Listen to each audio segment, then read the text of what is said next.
Hello everyone and welcome to our webinar Why Incident Response Should Be the Next Thing You Automate. I'm Khaled and I will be your host for the day. Our speaker for today's session, Harris Schwartz, Vice President Security Advisory Aon.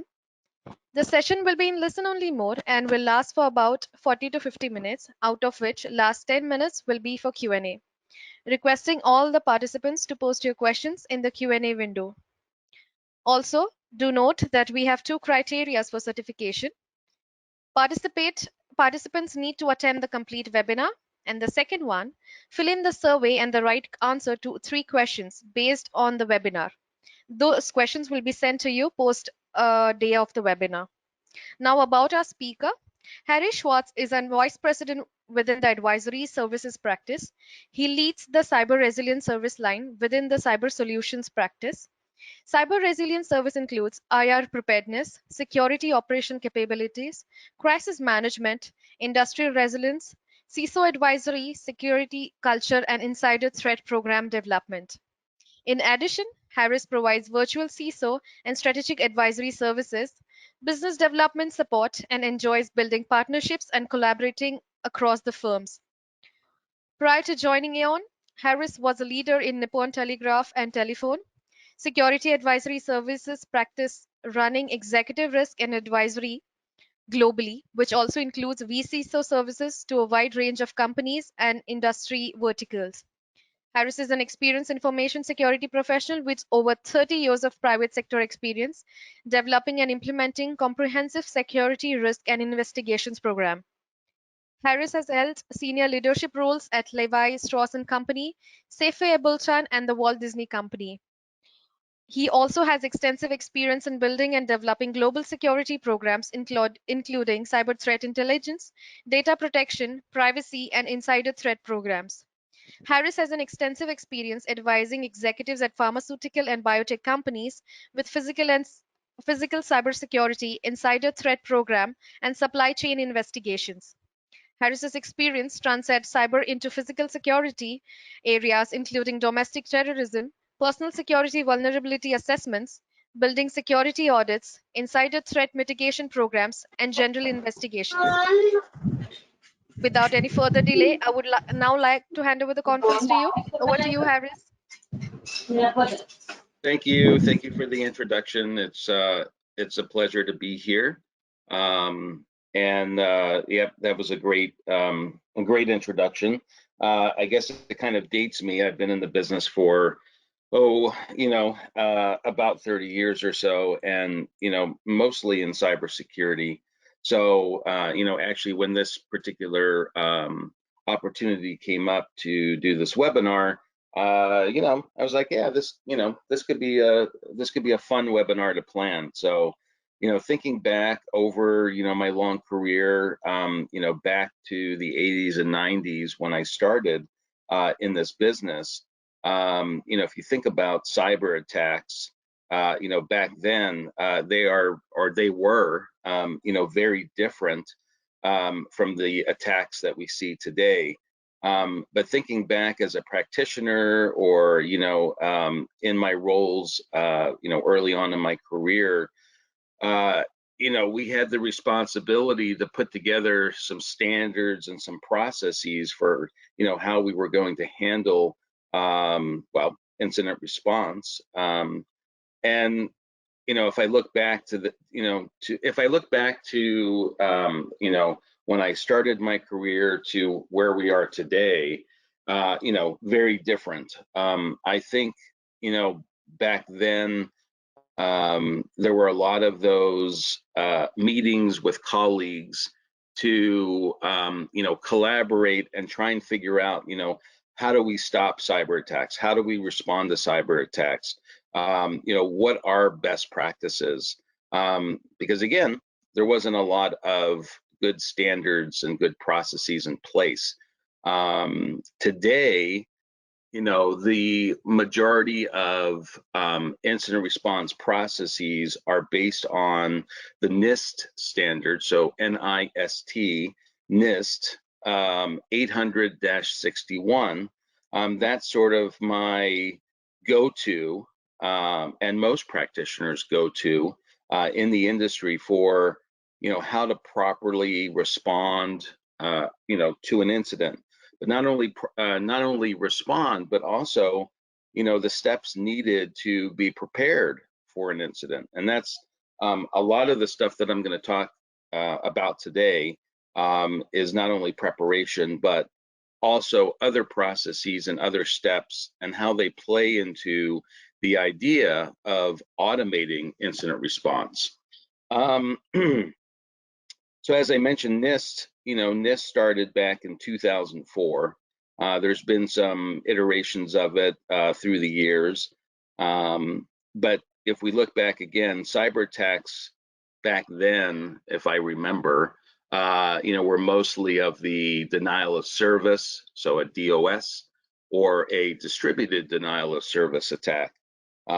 That was largely the examples of attacks that we were seeing back then. As we all know, and if you're in the industry, certainly cyber attacks and the attackers behind those attacks have certainly taken shape. They're changing in size, they're changing in the sources and the resources that they use to conduct the attacks. The number of, if we call them attacker infrastructures, and even just the sheer number of different attack groups and different resources and infrastructures that are out there today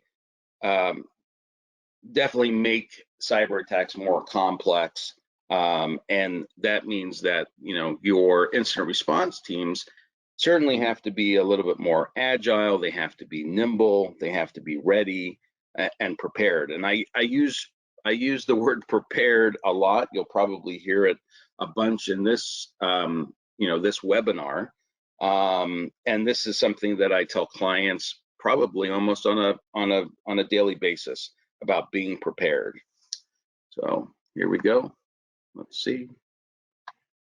Okay, why aren't you going? Sorry.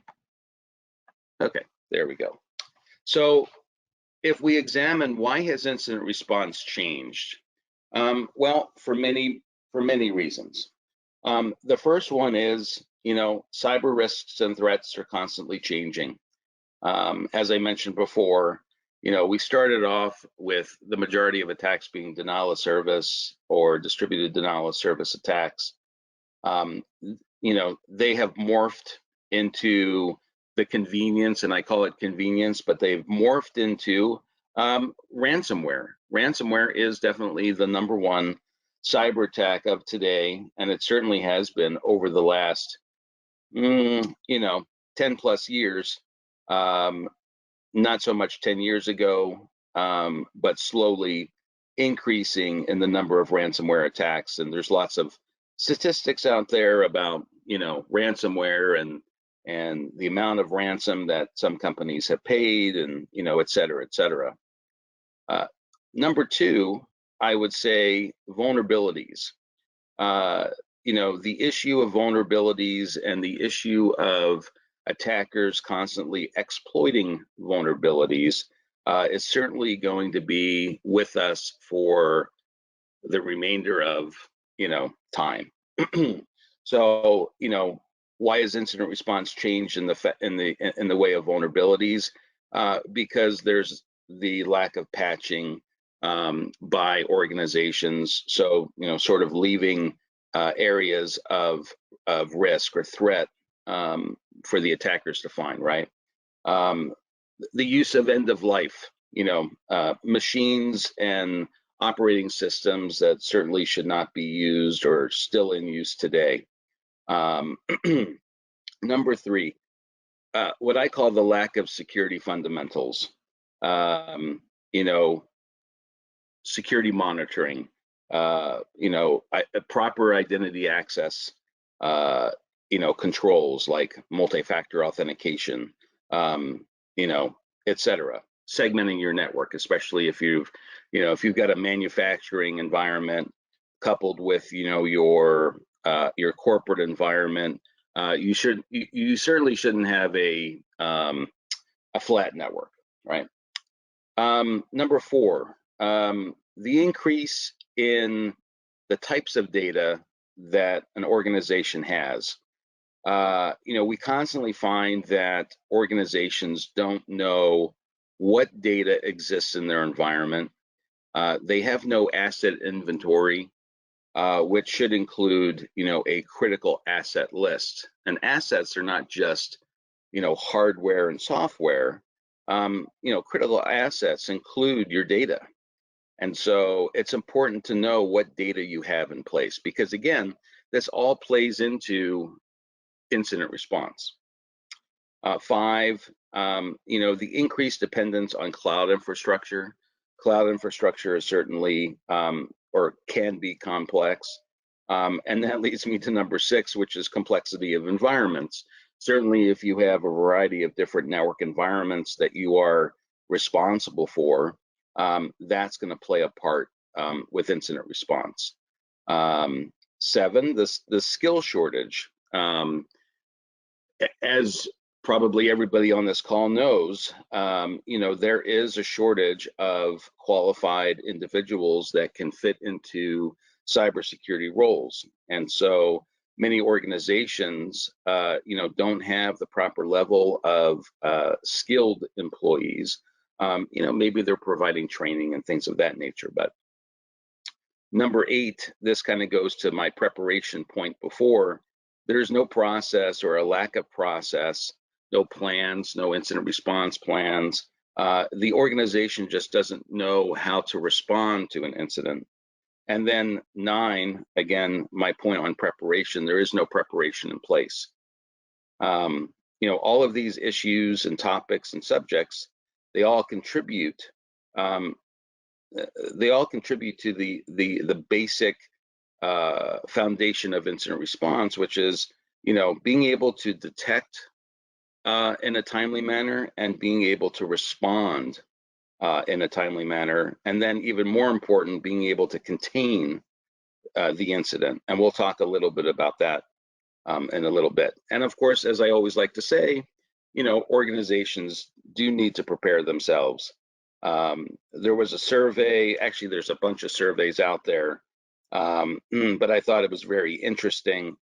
There was a recent survey by SANS that talked about how 60% of the people surveyed, they don't even have an incident response plan or a process. And as we kind of go through the slides, you'll understand more why I'm bringing this up. So I know there's a lot of stuff on this particular slide. So for any business, any industry sector, again, it doesn't really matter what industry sector you're in or what type of business you're in. It's going to be very critical to be able to discover and respond in a timely manner. At the end of the day, the business has to continue, moving in the right direction. It has to keep producing whatever it's producing. It has to continue, conducting its business, et cetera. So I mentioned earlier about vulnerabilities. And again, this remains a large factor, in limiting the extent of an attack. But it's still, unfortunately, an issue for many organizations. So I think I have the term MTTD on the left, and then I have MTTR on the right-hand side. So, these two are very important. MTTD is really about, the mean time to detect. So detecting, all of the different security events that you might get on a daily basis. Certainly if you're in the, security operations side of the business, or even if you're in the incident response side of the business, being able to detect, an actual incident out of all of those security events that you might receive, that's going to be important. And then the mean time to respond on the other side, how fast you can respond to the incident, that's going to be important as well. Unfortunately, we've seen not so many, but too many, large scale breaches and attacks in the past that have certainly caused a lot of issues, especially for consumers.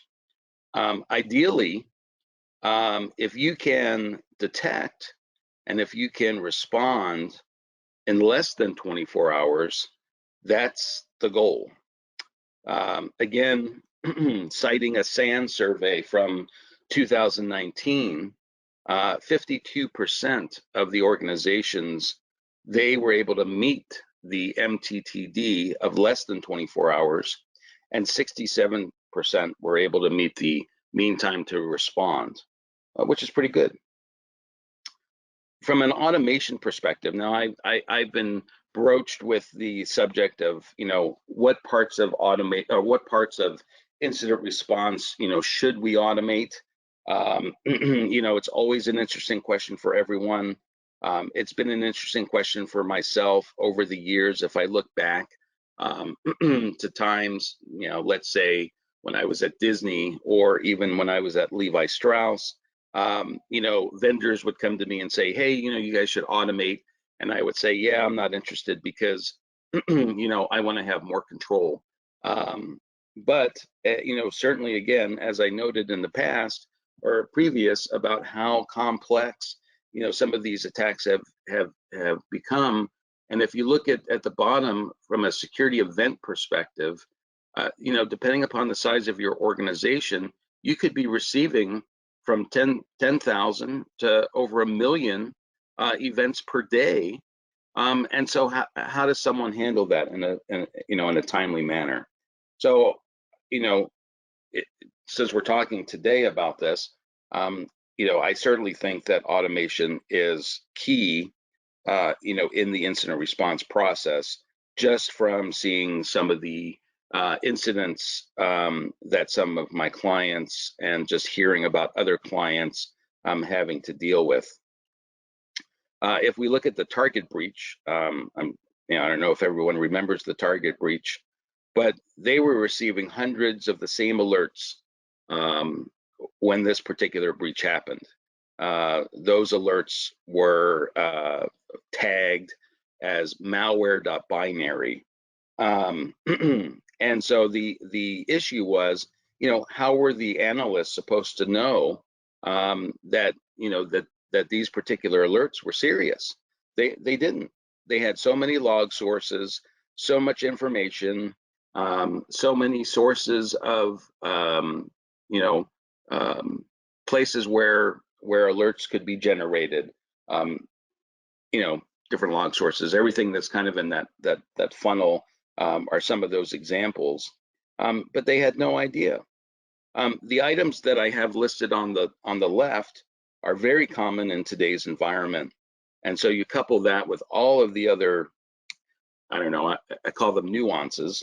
But at the end of the day, you need to be able to detect, you need to be able to respond. And then in the end, again, you need to be able to contain, the incident in a very timely manner.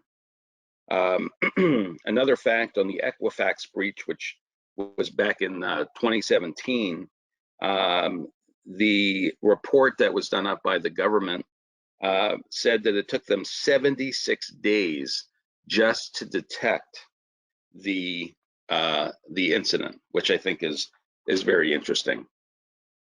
All right, so let's get into the crux of this particular webinar. So the green boxes on the screen at the top of the slide, these are representative of the incident response process. Preparation being number one, and you've heard me talk about that. Detect and analysis is number two. Contain, eradicate, and recovery, and then post-incident. Post-incident is like conducting a root cause analysis, and then holding a lessons learned meeting with all of your different participants. So that's the process. If you are aware of NIST 800-61, then that's going to be very familiar to you. Again, I hate to touch on this again, but preparation is often forgotten. Having an incident response plan, you definitely need to have that. That's the most important part, and that's actually going to play a part if you automate your incident response process. It's actually going to be very important to have incident response plans, to have what we call playbooks, basically technical step-by-step guides on how to respond to different types of incidents. So you could have a playbook on ransomware, you could have one on phishing, you could have one on insider threat, etc. But this information is going to be used. It's still going to be used, when you're automating incident response. So, what are some of the automation benefits? Certainly, allowing organizations to react, detect, be quick, accurate, and critical in response. Certainly, quickly triaging a security event, right? So all of those different alerts that you receive, those are considered to be security events. Well, how do you, identify in a timely manner if that event is an incident and something that you need to be worried about? Or if you have multiple incidents at the same time. Automation, you still have the ability in most of the solutions that are out there for correlating your data and enriching the data, maybe with threat intelligence or other information. Again, preparation is still the key. You need to know what data exists in your environment because, again, you need to, if you have events popping up about, one particular asset in your environment and you don't know that there's critical data there, then you might overlook that. This is where data mapping and data flows are important. And again, very important from an automation standpoint. What's critical in your environment, especially protected data. So data that would be protected by compliance or regulatory or even contractual. What evidence? What evidence will I need, during an incident? What logs do I need? And then, the issue of log retention. How long do I have logs? The bottom workflow, the 6 boxes: alert, analyze, investigate, assess, contain, and respond. Sort of, familiar to the green boxes up to the contain, eradicate, and recovery box. And that's why I have the arrow there that says automation is possible across the first 3 green boxes. The 6 boxes is a typical workflow that you would find in most solutions that provide automated incident response.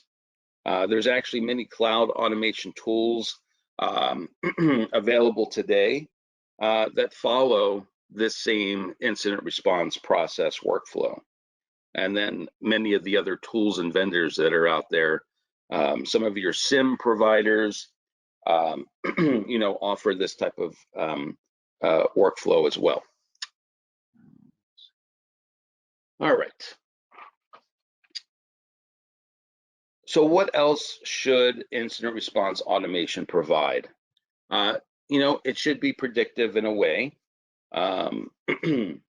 You should have the ability to use continuous threat modeling.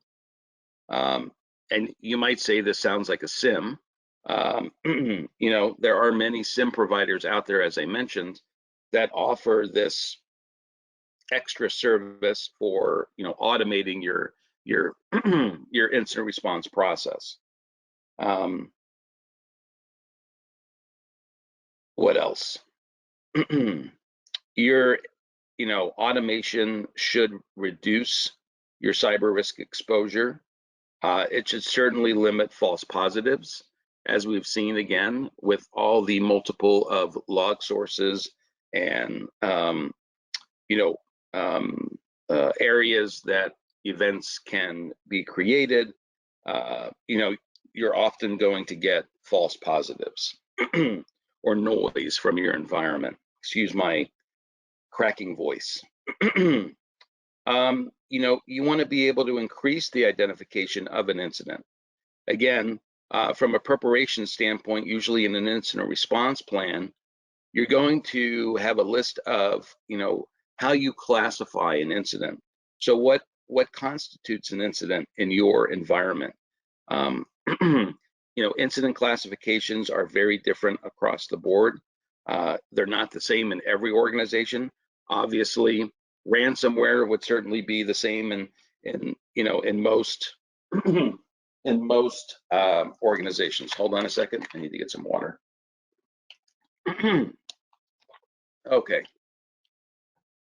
So I've listed, 1 through 7 based upon the boxes, up at the top, the preparation, detect and analysis, etc.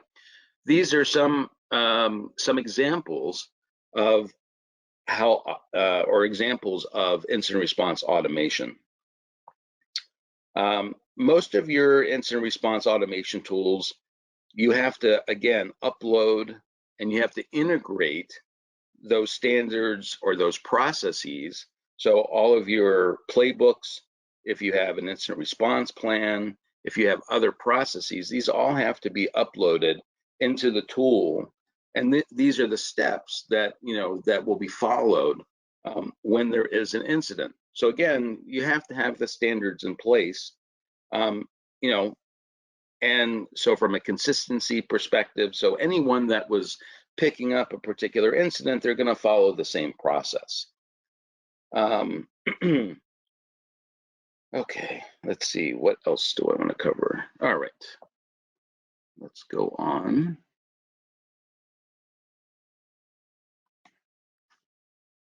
In our industry, I think, a lot of people mention people, process, and technology. I know when, our risk and compliance folks are conducting security risk assessments, they're looking at people, process, and technology. When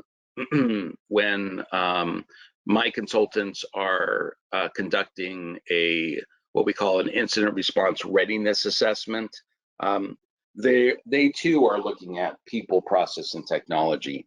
And so people, process, and technology definitely plays a part, in your incident response process.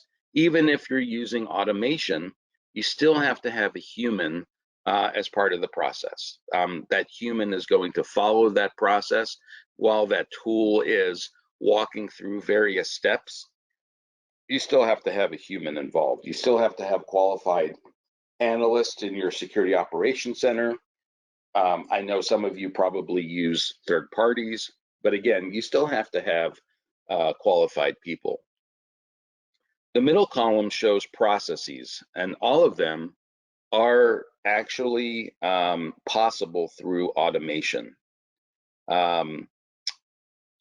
Many years ago, I think when I was at Levi Strauss, we had an issue with the number of IOCs, so indicators of compromise, that we were receiving through a variety of different sources.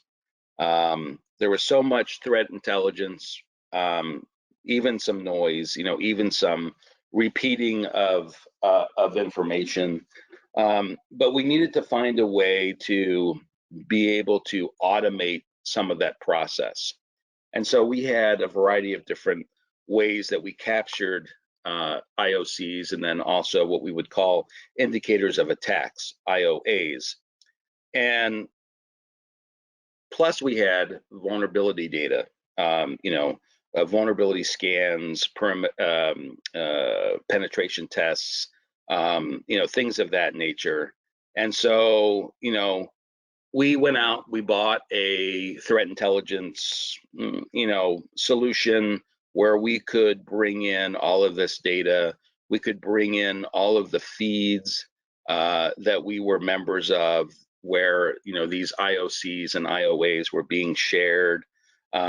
We had APIs that were integrated into various devices, on our network and whatnot. Especially our perimeter devices, because the idea was, how could we automate the process of blocking these IOCs or IOAs at the perimeter, but in a very timely manner, because the typical process was you'd have to go through change management, you'd have to have people review the information, et cetera, et cetera. And so the process that we actually set up, and it actually worked out really well, with the API that we had integrated into our perimeter devices, we were able to execute auto blocks on all of our perimeter devices. So it reduced the amount of time that a human was necessary. Again, the human was involved because they'd still have to review it after the fact. But it worked out, pretty well for us. Again, as you can see, there are a variety of different things that you can do from an automation standpoint. Certainly around, when you're trying to contain a particular incident, if you've identified a certain endpoint, right? Some of the IR automation capabilities will allow you, in combination with the technology that you already have in place, to quarantine an endpoint, to suspend user access. Some companies will image hard drives that are on the network, because that is important, during incident response. Some have the ability to limit network access. So all of these things can be done, in an automation kind of way. It's just looking at the technology that you have in place, and then what makes sense, for your organization. That is pretty much what I have for my part. I guess we could take questions.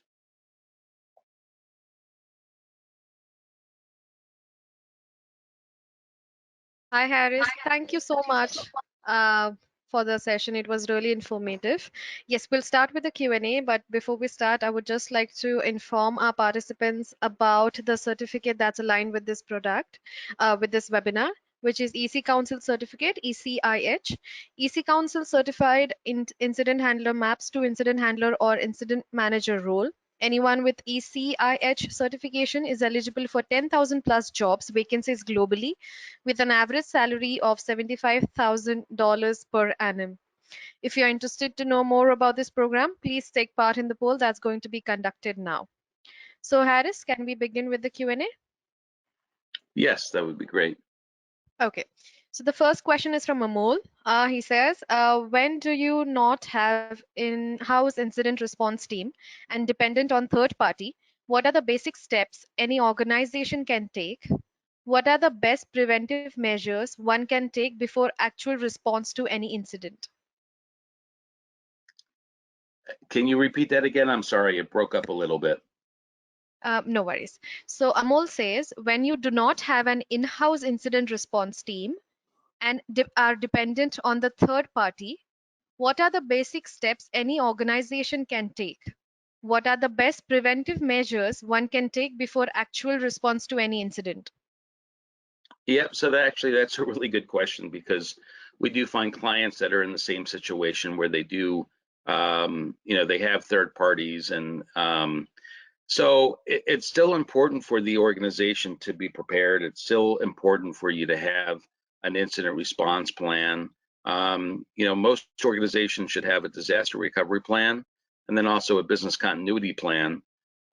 Even though you're using a third party, it's a good idea to, partner with them to identify, when there is an incident, what portion of that incident are they responsible for? You as the client, you still need to be conducting the incident response, so to speak. So you should have an incident commander, you should have a plan, because it's your business, right? The third party, yes, they are providing a service, but you still need to be prepared yourself. Okay, so the next one is what are the differences between SOAR, SOAR, and SIEM? And also, can SOAR automate incident response? Yeah, so SOAR is just a fancy term for it's security orchestration and something something. It's a term that was used or is used along the lines of your security operations center. So the SOC or the Security Operations Center, they're the ones that are, doing the monitoring on a daily basis, whether that's in-house or through a third party. And SOAR is a way to automate that process. I believe, and I'm not completely positive, that there are, automation workflows through SOAR that can be used for incident response as well. SOAR was really designed originally for for your SOC operations. A SIM is your event manager. So this is I'm not supposed to name names, so I can't really tell you examples of vendors. But this is essentially your security incident and event manager. It's a tool that's used in the environment. This is where you take in all of your logs, all of those threat intelligence feeds, things of that nature. Okay. So the next question is by Ashwani, and he says, since automation needs a sample to analyze, how can a new threat get automated? A new threat. Well, it's not really a threat that's being automated, it's the process that's being automated. So if you go back to my earlier comment about NIST 800-61, that's the incident response process. If you don't automate incident response, then you as an organization are essentially walking through those steps that are in that standard or in your incident response plan. When you automate, it's just automating that process for you.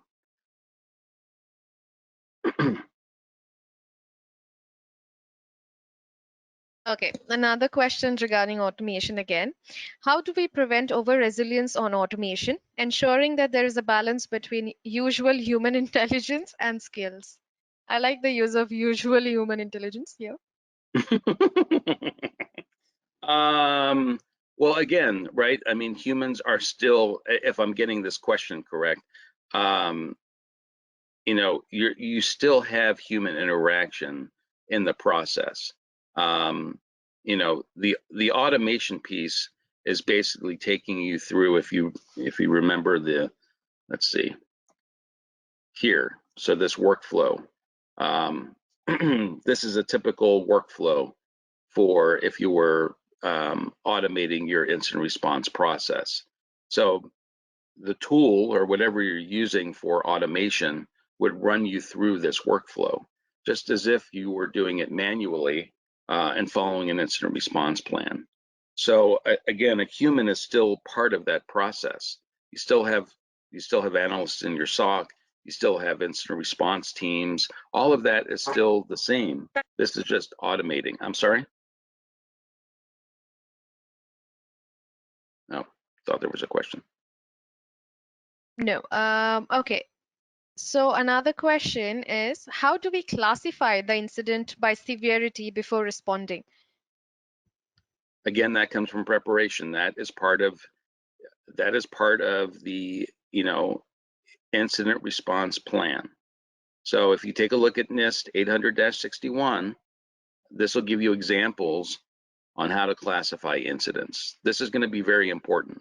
A lot of times clients look to the consultant to give them the answer. It's not the consultant that can give the answer.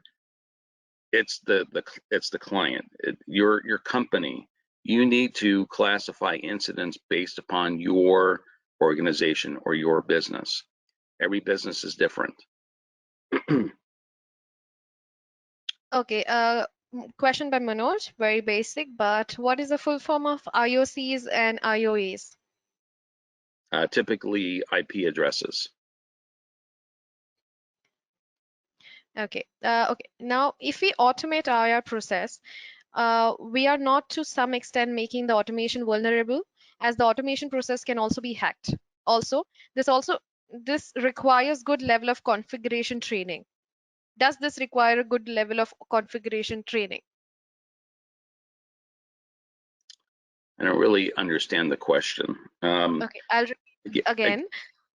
If we automate the IR process, are we not to some extent making the automation vulnerable?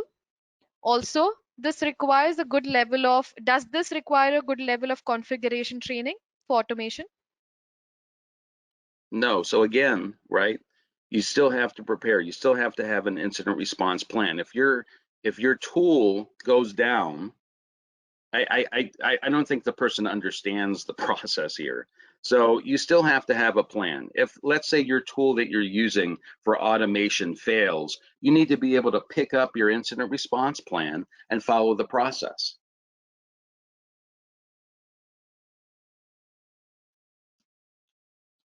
Right. Okay. This question is quite confusing, but false positive can be considered as true positive as it does not involve manual intervention. Could it impact production? I'm Well, not of sure course it about this can. question actually. Okay. Of course it can. I mean, I mean if you so I don't know where this person works, but so I mean if you're in the space of analyzing incidents or events or alerts or things of that nature, you're certainly going to have false positives. Um, you know, every event that comes through should be investigated. Again, it's based upon your organization. Right. Okay, the last question. How to adapt the new technology about the incidents response? In what way? Or that's just the question, I think. How to adapt the new technology about the incident response? Yeah, Okay. I can't really answer that question. Sorry. Yeah, I'm a bit confused. So that's it, Harris, from our side about the questions. Thank you so much for joining in. It's been a great presentation, and the questions coming in just says about how interested the participants were in this. Thank you so much for joining in. It was really informative. Thank you. Thank you. Have a nice day. Take care. Bye bye. Bye bye. This ends the session, guys. You can disconnect the lines. All right.